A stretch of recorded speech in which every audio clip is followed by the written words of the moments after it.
We've just got some breaking news in from Buckingham Palace, folks. So this statement has just come in from Buckingham Palace, and I'll read it for you. It goes on to say, His Majesty has today initiated a formal process to remove the style, titles, and... King Charles believed the locked cabinet contained nothing more dangerous than forgotten correspondence from another reign. But when a sealed envelope bearing Diana's unmistakable handwriting slipped from an unmarked file, the monarch froze. It was addressed to Camilla, hidden for decades, and marked with a warning that changed everything. Within the hour, Charles ordered Sophie into a private room and demanded to know why she had kept it from him. Before we go deeper into what this really means for the royal family, make sure to subscribe so you don't miss a single update. Charles entered the restricted archive at Windsor, searching for private correspondence linked to Diana. But the request seemed routine until one document case refused to close. A hidden panel shifted beneath his hand. Behind it rested a cream envelope carrying a name he knew instantly. The Royal Archive, the protected collection holding the monarchy's official and private records, was supposed to preserve history, not conceal a warning. Yet someone had hidden this letter carefully enough to survive decades of searches, transfers, and changes of reign. The king broke the seal alone. Diana's opening lines struck harder than accusation, because they spoke with calm certainty.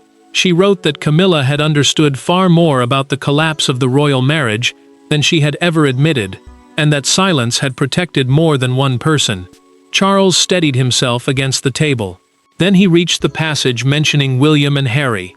The queen consort had made a private promise concerning both princes, a promise the monarch had never heard and could not explain away. Sophie entered expecting a procedural discussion. Instead, she saw the opened envelope lying between them, and the color left her face. Charles watched that reaction, then asked, "How long have you known this existed?" The trusted confidant did not answer quickly. Her hesitation told him the discovery was no accident, and his disbelief hardened into anger. He pushed her chair away from the table, leaving her standing, then placed Diana's letter directly before her. Sophie finally admitted the truth through a recorded account prepared years earlier in case the seal was broken.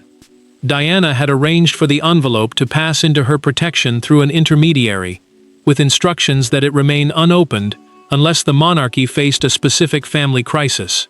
Charles demanded the intermediary's name. She gave it, and the forgotten figure led back to a meeting held shortly before Diana's death, when one promise had changed the future of the family. But before Sophie could explain why Diana had chosen her, Charles needed to understand what each woman had been protecting, and what Camilla now stood to lose. The confrontation was not simply between a king and his sister-in-law. Diana's presence filled the room through every handwritten line. Camilla's future hung over every unanswered question, and Sophie stood between two eras of royal pain. Charles had spent years convincing himself that the deepest wounds had closed. Now he faced the possibility that three women had carried a truth about his family while deliberately keeping him outside it. Charles stared at Sophie as if the room itself had betrayed him. The letter had dragged him back toward the collapse of his first marriage, then forced him to question the life he had built with Camilla afterward. Every line suggested that private conversations had shaped both relationships while he remained unaware.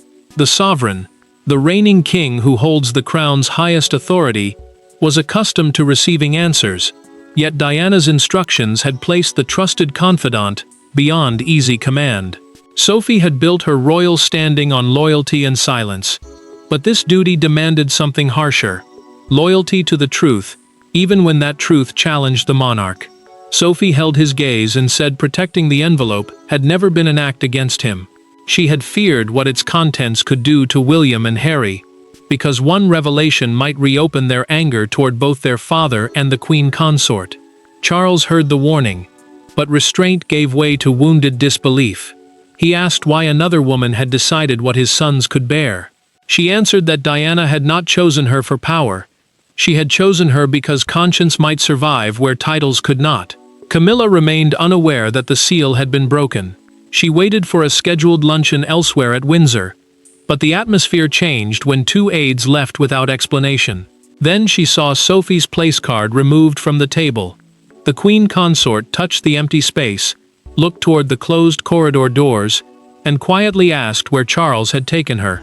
No one answered, and the silence told her this was no ordinary delay. Sophie unfolded the outer portion of the message and pointed to Diana's description of her as the one who may still be trusted when titles become louder than conscience. Charles read it twice. The most explosive passage remained folded inward, and she warned that once he opened it, he would have to choose between defending Camilla and honoring Diana's final demand. He asked why his former wife feared that promise would be broken. Sophie finally said the warning began at one specific royal ceremony, where a private exchange had changed everything. To understand why Diana had written the letter at all, Charles had to return to the ceremony, where one private exchange turned royal unease into a permanent warning. Years before the sealed envelope surfaced, a crowded royal ceremony created the moment Diana could never forget. The public saw formal smiles, measured applause, and flawless protocol. Diana saw something else. She witnessed Camilla approach William after the guests had begun leaving and make a promise about his future. By nightfall, Diana had decided that spoken assurances were no longer enough. The truth had to be written, sealed, and protected. Diana carried the strain of those months into St. George's Chapel, where senior members of the family gathered beneath the weight of private fractures no ceremony could hide. The chapel, a royal church inside Windsor Castle used for major services, burials, and family occasions, gave the day an air of unity. But Charles, his estranged wife, and their sons were already divided by pain. Sophie attended in a junior royal role and stayed close during the reception. Not as a power broker, but as someone Diana quietly trusted to notice what others ignored. William stood alone near a side corridor after most guests had begun leaving. Camilla approached him without Charles beside her and spoke in a low voice. She promised never to interfere with his bond with his father, never to seek authority over Diana's memory, and never to allow palace advisors to reduce his mother's place in royal history. The prince listened without responding. His silence unsettled her, but she repeated the promise before walking away. Diana heard enough to feel a flash of relief, followed by something darker. She wanted to believe those words, because they offered protection for William and Harry, yet years of betrayal had taught her that private assurances could disappear the moment influence changed hands. Sophie saw the conflict in her face. Later that evening, the princess asked the trusted confidant whether Camilla had meant what she said. She answered carefully, saying the promise sounded sincere, but her hesitation exposed the doubt she could not hide. Diana removed her earrings, sat at a writing desk without changing from her formal clothes, and began writing while Sophie waited near the door. She addressed the letter to Camilla, recorded the chapel promise in full, and set strict conditions for its delivery. The message would remain sealed unless the Queen Consort ever tried to control how William's mother was remembered. She named Sophie as guardian because she had witnessed the exchange and could judge whether the boundary had been crossed. Sophie now told Charles that the feared crisis had arrived. A recent palace decision violated every part of that promise, and when Sophie finally named the decision that had activated Diana's warning, Charles's controlled questioning erupted into the confrontation neither of them could avoid. Charles had tolerated silence while he searched for understanding, but Sophie's final admission shattered his restraint. A new palace proposal would have granted Camilla authority over how Diana's legacy appeared in future royal ceremonies, family archives, and public commemorations. Sophie believed that proposal broke the promise made to William. Charles believed she had taken the law, the family, and the memory of his former wife into her own hands. Sophie told him she had intercepted the proposal before it reached final approval. The document would have allowed Camilla's office to examine and approve references to Diana in official commemorative material, including future ceremonies and historical displays. A commemorative program, an official plan deciding how a royal figure is remembered during public events, could shape what future generations were allowed to see. That was why the decision mattered. It was not simply about wording. It placed the Queen Consort between William and the public memory of his mother. Charles rose so suddenly that the chair scraped behind him. He accused Sophie of deciding that he could not judge his own family, then demanded to know why she had trusted the instructions of a dead woman more than the authority of her living king. The trusted confidant did not retreat. She answered that Diana had given her a moral duty, not a political weapon, and that William's right to protect his mother's place mattered more than saving anyone from discomfort. The king struck the table with his palm. The envelope slid toward Sophie, but she stopped it with 2 fingers and said quietly, "Her words do not become less true because they anger you." Charles unfolded the hidden inner passage himself. Diana had written that Camilla's promise must be considered broken if she ever gained influence over William's relationship with his mother's public legacy. The words were precise. They left no space for palace excuses, softened language, or claims of administrative necessity. Sophie then confessed through her documented private account that William already knew a sealed message existed, although he had never seen its contents.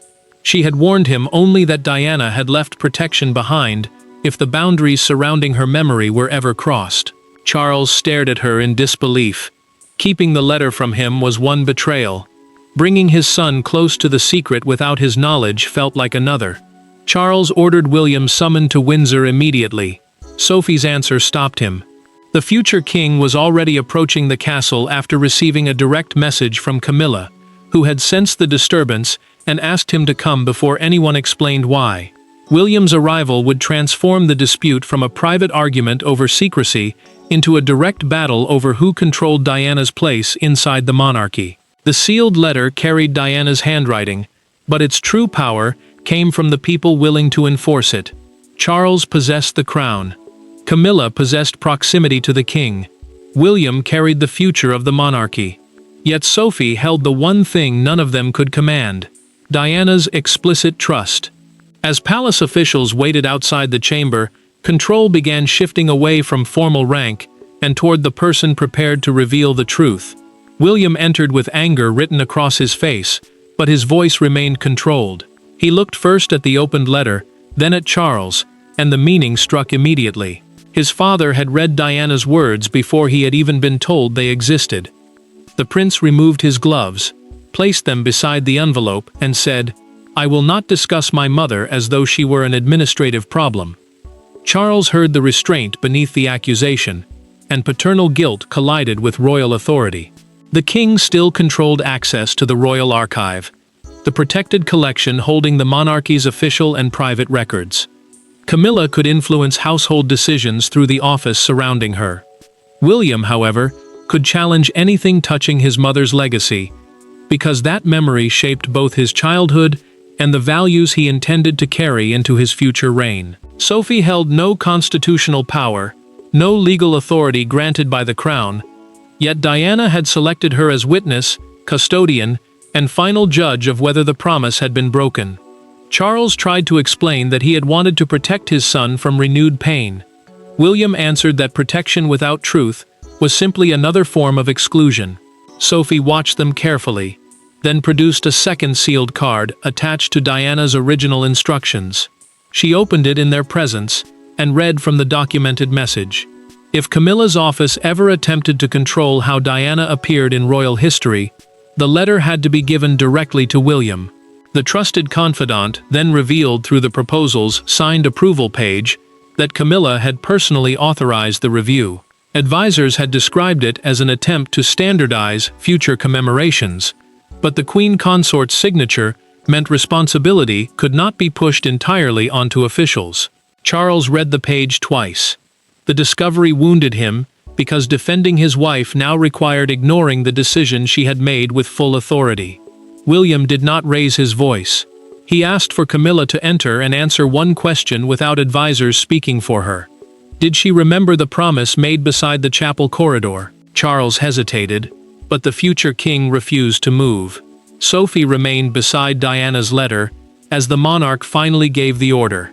The moment Camilla crossed the threshold, every carefully protected relationship inside the room began to fracture under the weight of a promise she could no longer deny. Camilla entered expecting an argument about palace procedure. Instead, she found Charles standing apart from Sophie, William guarding an opened letter, and Diana's handwriting exposed beneath the royal seal. For several seconds, no one spoke. Then William repeated the words Camilla had once offered him after the chapel ceremony. Her face changed before she answered. The promise was real, and everyone in the room could see that she remembered making it. William spoke first. He explained that the proposal would allow her office to review how Diana appeared in future ceremonies, archive displays, and official memorial plans. An archival presentation, the public display of historical royal records and personal material, could quietly shape how future generations understood his mother. That was why the decision cut so deeply. It did not merely adjust wording. It placed Diana's memory beneath the authority of the woman whose presence had defined the most painful years of her marriage. Camilla confirmed that she had approved the proposal. She insisted that advisors had presented it as an administrative change, designed to create consistency across royal events, not as an attempt to erase or diminish anyone. The Queen Consort looked toward Charles as though he might understand the difference. He did, but understanding did not free her from responsibility. The king saw his wife struggling to defend herself, while the promise she had made to his son stood exposed before them. William answered with quiet force. Intention did not cancel consequence. The prince told her that his mother's legacy could never become a household matter managed for convenience, especially by the person at the center of Diana's deepest hurt. Camilla lowered her eyes. She tried to speak again, but the future king asked her to listen before defending what had already been signed. Sophie then read Diana's final instruction aloud from the documented message. If the chapel promise was broken, Camilla had to withdraw from every decision involving Diana's legacy, William's childhood record, and future memorial planning.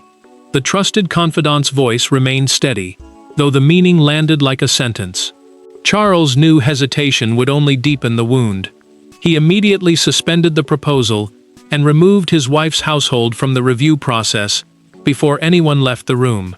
Camilla removed her reading glasses, folded them with trembling hands, and placed them beside Diana's letter without touching the page. She did not challenge the order. Instead, she looked directly at Sophie and asked for a private meeting with no Charles, no William, no advisors, and no guards inside. Yet the most decisive moment would not occur before the king or the future monarch, but behind a closed door, where Camilla and Sophie faced each other alone. No aides entered the small sitting room. No legal secretary recorded the exchange. Sophie carried Diana's letter, while Camilla arrived with nothing but the weight of what she had authorized. The confrontation began without raised voices. Camilla asked whether Diana had hated her until the end. Sophie answered that the letter was not written from hatred. It was written because Diana feared that power would eventually make a private promise easy to forget. Sophie placed the envelope between them and explained that Diana had never instructed her to punish anyone. Her duty was to protect William if the boundaries surrounding his mother's memory were ever crossed. The trusted confidant had been named as custodian, the person responsible for guarding and carrying out private instructions, because she had witnessed the chapel promise herself. That responsibility mattered now because the dispute was no longer about old pain. It was about whether a mother's place in her son's life could be controlled by palace authority. Camilla admitted she remembered every word spoken beside the corridor. She had separated that promise from the proposal signed decades later, convincing herself that an administrative review did not count as interference.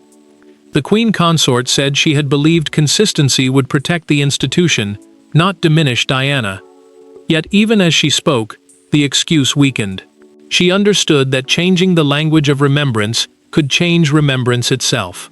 Camilla then confessed, through the private recorded conversation, that Diana's continuing emotional presence had sometimes made her feel permanently judged. Years of duty, loyalty to Charles, and public endurance had never freed her from comparison. Sophie listened without cruelty, but she refused to soften the truth. Discomfort could not justify control. Earning a place beside the king had never required reducing the place his former wife still held in William's heart. Sophie unfolded the final portion of the letter and revealed a closing sentence withheld from both Charles and his son. Diana had written that Camilla could repair the breach only by surrendering the authority voluntarily, before the crown was forced to remove it. The words changed the choice before her. This was no longer about defending intention, it was about accepting consequence. Camilla took Sophie's pen and paused above a blank page. I cannot change what I became in her story, but I can stop trying to control how that story is told. She signed a statement, permanently withdrawing herself and her office from decisions concerning Diana's archives, memorials, and ceremonial representation. Sophie carried the signed statement back toward Charles, but Camilla insisted on speaking to William first. By the time Camilla stepped before William, the palace decision had become more than a withdrawal of authority. It had become a public test of whether remorse could carry any meaning at all. The announcement reached the public before noon. Camilla had permanently withdrawn from every royal decision concerning Diana's historical and ceremonial legacy. The palace statement avoided the private confrontation, but the meaning was unmistakable. Across Britain, the response moved beyond gossip. It became a debate about memory, power, and whether the monarchy had finally recognized that Diana's place could not be revised by those who survived her. Charles read the final statement alone, before approving a single word. The document confirmed that William would hold final approval over commemorations, archive presentations, and ceremonial references connected to his mother. Final approval meant the prince would have the last decision over how Diana appeared in official royal history, preventing any household office from changing her place without his consent. The king understood why that mattered. It protected his son's bond with his mother, while admitting that palace convenience had reached too far. Charles stopped at one sentence defending Camilla's intentions. He read it twice, then crossed it out. The monarch knew that explaining her motives would weaken the accountability she had chosen to accept. Sophie received a limited custodial role over the sealed correspondence, meaning she would protect the letter and its instructions without controlling their future use. The trusted confidant accepted that duty publicly, while keeping the most painful private details inside the family. Camilla watched the broadcast from a private sitting room. She remained silent as commentators described the withdrawal as the greatest concession she had ever made to Diana's legacy. The Queen Consort did not ask Charles to soften the statement, nor did she challenge William's authority. Still, each word carried a cost. Years of service stood beside one broken promise, and the country now judged both at once. Shock spread through Britain. A national newspaper appeared with Diana's photograph beneath the headline, "Her voice was still waiting."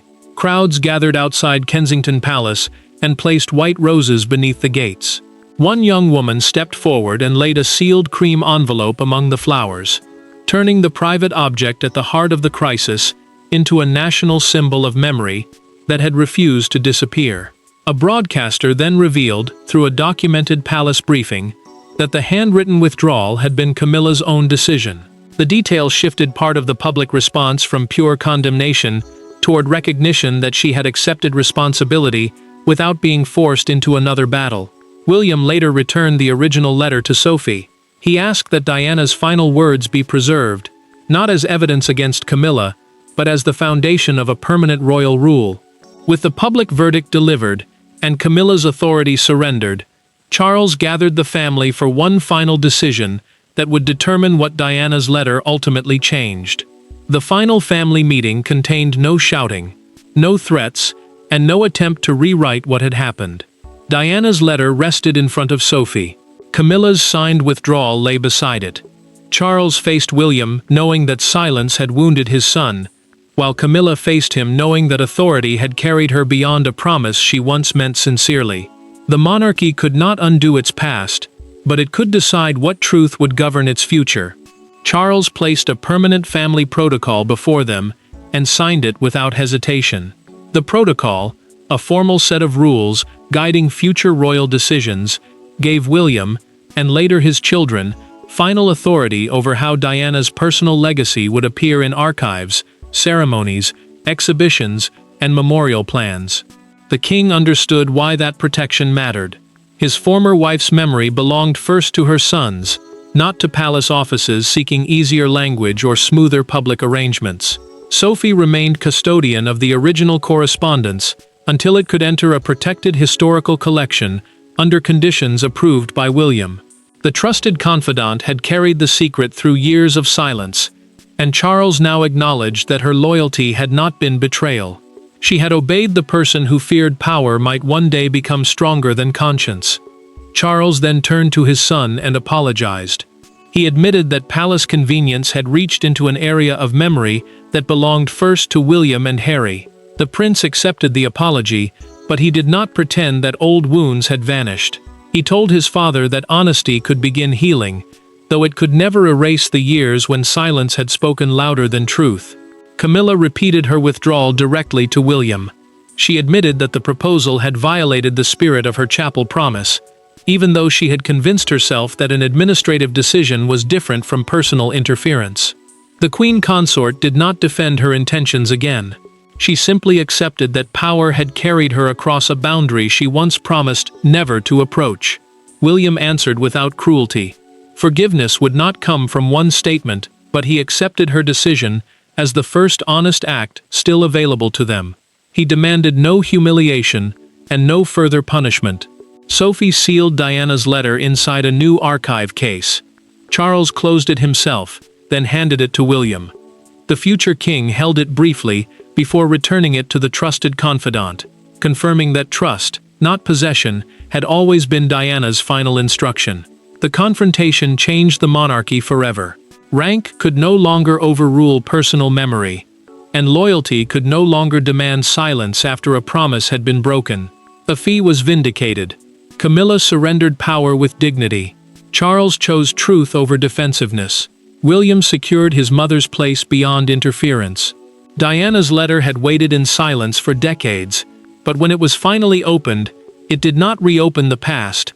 It ensured that no one inside the monarchy could ever silence her place in it again. Thanks for watching. Please don't forget to like and subscribe, and we will see you in next one.